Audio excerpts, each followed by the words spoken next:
Welcome back, everyone. So on the Health Watch, a Northwestern University study found that this viral teen skincare routine is harmful. Researchers say the content features girls as young as 7 years old. The top videos show them using anywhere between 11 and 21 potentially irritating active ingredients on their skin. They have these very detailed and thorough routines. So we brought in Dr. Matthew Knight to talk more about this.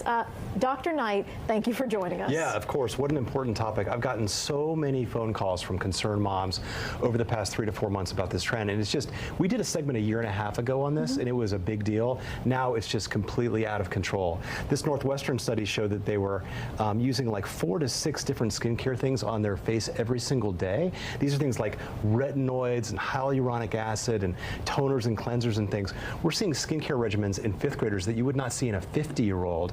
And of course, that comes with all kinds of sensitivity and allergy problems. And the things I worry about, these products have all kinds of fragrance and preservatives and potential endocrine disrupting chemicals in them and things that our kids don't need to be putting on their faces. And as these moms are calling for you, we know that we want our children to assimilate. We want them to be a part of the group and be able to say, okay, I'm a part of this trend as well. So what's your advice for parents out there when your child comes to you and says, well, you know, Kathy and Tina are both doing this too. What should they say? Isn't it hard? I mean, we all remember being that age and just wanting to fit in and what it's like being that age and in school. But there's other data that's really worrisome. There was a study in the US that showed that like 1 in 3 or worse young girls sit around and worry about their skin every day. And if you look at these TikTok trends, things like the glazed donut trend or the glass skin trend, these are unrealistic expectations on our young kids. And really, this isn't about skincare, it's like performance art. So these are videos that they're filtered and cropped and put online for likes, clicks, and shares.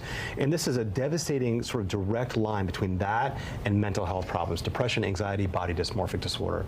As you're talking about the mental impacts, I wanted to bring up just kind of a connection for people. So when I grew up, it was the 90s trend of being that ultra thin kind of model. Yes. And a lot of people started getting that body dysmorphia where they said, I'm not skinny enough, I'm not thin enough. Are we seeing a parallel here when it comes to dysmorphia of the face, maybe? Well, I mean, for sure, but you've got to amplify it by 1,000 because it's all over the planet. So you potentially could be cyberbullied by somebody halfway across the globe because your appearance doesn't match this unrealistic, unflawed picture of skin that comes from somewhere else. And I think it just amps it all up. And so the risks here are severe. And remember, look, suicide is the #2 cause of death in young children. And cyberbullying and things plays a huge role in that. And so I think that this could be cool if kept in moderation, but I'm really worried about our youth and the way that they're being affected by online influencers and people that are making a ton of money off this, including the cosmeceutical industry. So say your parent comes to you, what are we diverting them to? Okay, you don't need a 5-layer skincare routine. You don't need a retinoid. You don't have wrinkles at 14 years old. So what can they do instead? Well, I mean, look, kids need simplicity. Children need a cleanser, maybe a moisturizer, and some zinc oxide sunscreen. That is it. You could get that for like $5 down at the Walgreens or wherever. I mean, these parents, in this study, this Northwestern study, showed that these parents are spending $300 to $500 per month on skincare. American families don't have that kind of money.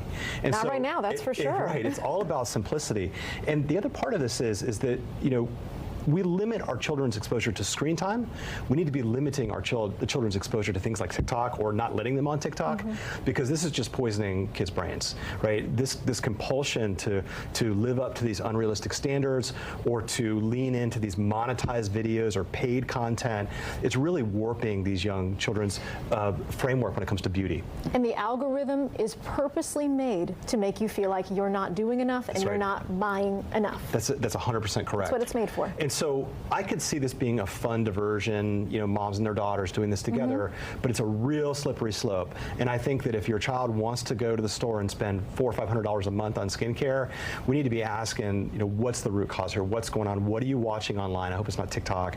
Some of these monetized influencers that are bullying kids into doing this stuff. Because again, it is a direct line between that kind of behavior and anxiety and depression in young children, and that's something we can't afford. Dr. Knight, thank you so much for joining us. Yeah, of course. Always my pleasure. We need to look on the inside a little bit and find out what's going on inside in those teens.